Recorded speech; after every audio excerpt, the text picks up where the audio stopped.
이어서 만날 분은 개성공단의 산파 역할을 했던 분이죠. 정세현 전 통일부 장관 연결해 보겠습니다. 정 장관님 나와 계세요.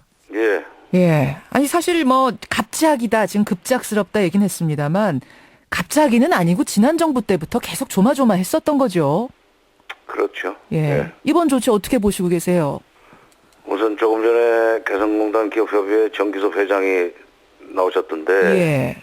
정기섭 회장을 비롯해서 124개의 기업의 사장님들한테 이제 죄송하다는 말씀을 먼저 드려야 되겠습니다. 죄송하다. 왜 죄송하다는 그 말씀? 일을 시작했던 사람이기 때문에, 예, 그런데 이게 참 이렇게 될 줄 몰랐습니다. 그때는 이게 통일의 핏줄이라고 생각하고 시작을 했습니다. 예. 근데 요즘 오늘 지금 그 언론들을 보니까 일부 보수 언론에서는 뭐 김정은 돈줄이다, 북한의 돈줄이다, 뭐 통치자금이다 그러는데 그거는 아주 단견 중에 단견이고 단견. 나중에 액수를 가지고 얘기할 때 얘기 들겠습니다만은 예. 어쨌건 이번 조치는 박근혜 정부가 통일의 핏줄을 끊는, 통일의 동맥을 끊어버린 그런 결과라고 나중에 평가가 될 겁니다. 아니 돈줄을 끊는 게 아니라 통일의 핏줄을 끊는 그 정도의 일이라고 보세요? 예, 저는 그렇게 생각합니다. 왜냐하면 이게 남북 간에 개성공단 같은 방식으로 남북 협력을 해 나가다 보면 예. 경제적으로 하나가 됩니다. 예. 남과 북이. 그렇죠. 경제 공동체 또는 남북 간의 그 경제 통일로 가는 디딤돌인데 예. 이거를 좀 치워버렸으니까 통일의 시간은 그만큼 멀어지는 거죠. 아니 근데 정부는 이렇게 말합니다. 이건 불가피한 조치였다. 왜냐? 첫째, 혹독한 대가를 치르게 하겠다고 우리가 자꾸 말로만 하니까 북한이 무서워하는 게 없더라. 뭔가 실질적인 제재가 필요했다는 거고. 둘째는 한 해 1,000억 원가량을 북한이 개성공단에서 벌어가는데 이게 지금 무기 만드는 데 쓰이고 있지 않느냐. 이걸 실질적으로 막아야 된다는 주장. 어떻게 생각하세요? 참, 큰 경강부회입니다. 왜냐하면 작년에 한 1억 달러 정도 인건비가 나갔을 거예요. 예. 북한, 우리 정부 발표니까. 그렇죠. 그동안에 개성공단 문 연 이후에 한 5억 6천만 달러 정도 인건비가 올라갔습니다. 예. 연평균 한 10년 치면은 연평균 한 5,600만 달러죠. 하여튼 작년에 1억 달러가 간 것은 확실한 것 같고. 예. 그 다음에 또 어저께 통일부 장관이 정부 성명 발표하면서 그 개성공단에다가 정부와 민간이 1조 190억인가를 투자했다 이렇게 얘기를 하더군요. 예. 근데 이제 그 달러로 환산하면 한 10억 달러 되지 않습니까? 그렇죠. 근데 1조 10억 달러는요, 개성공단 개발하는데 정부가 그 협력기금으로 한 겁니다, 그걸. 아하. 그 돈은 우리 토지공사한테 갔어요. 예. 북한에 현금으로 간 게 아닙니다. 근데 지금 임금으로 가는 돈이 한 해에 1,000억 원 된다. 이건 어떻게 보세요?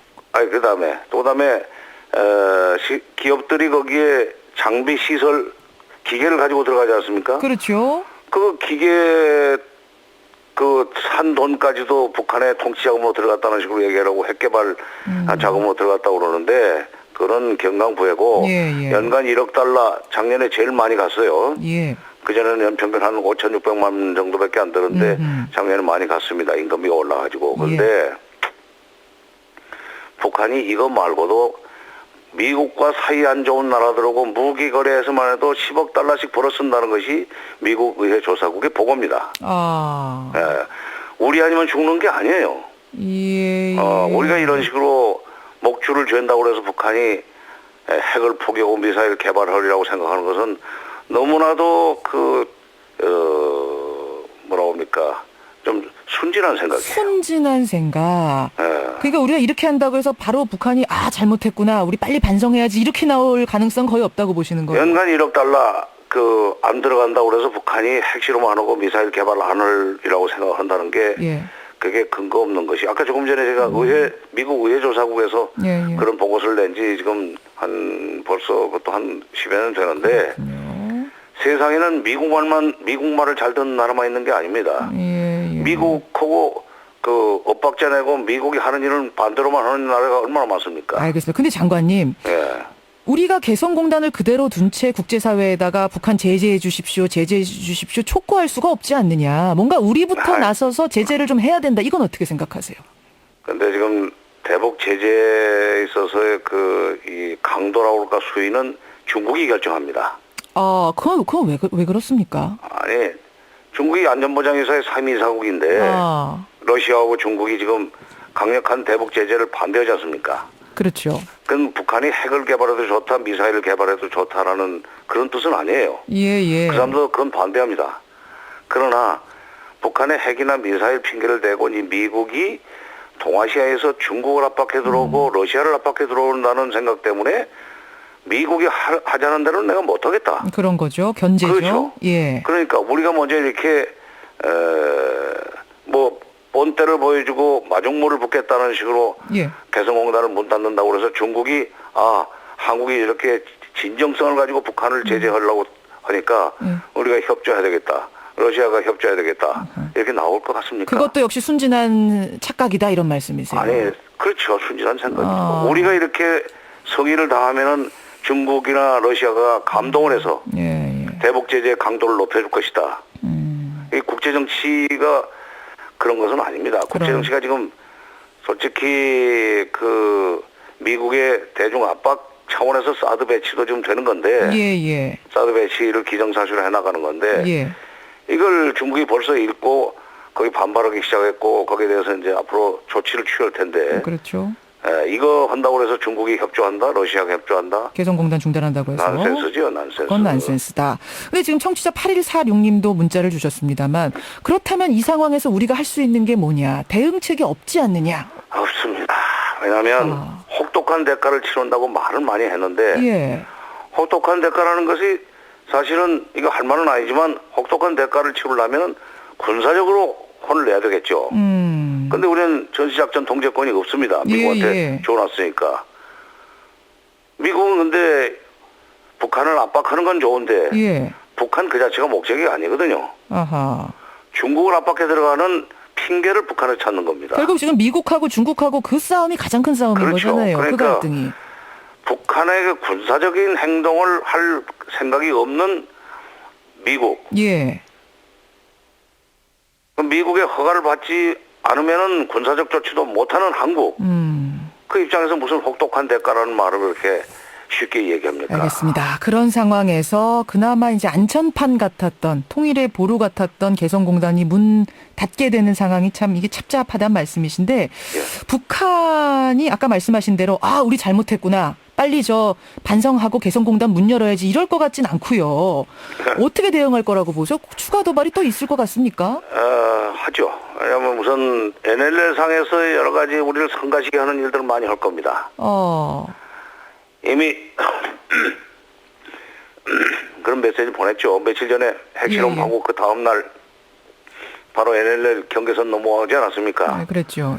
그다음에 확성기 방송도 지금 이동식 확성기를 또 투입을 했다는데 20개를. 거기에 대해서도 이제 대응을 하겠죠. 그러면 그거 북한에게 북한을 아프게 하겠다고 해서 들어가는 돈이 얼마입니까? 그 돈은 공짜입니까? 알겠습니다. 추가 도발이 또 있을 그런데 그거 막으로 당기는데 들어가는 돈이 또 얼마가 되겠어요?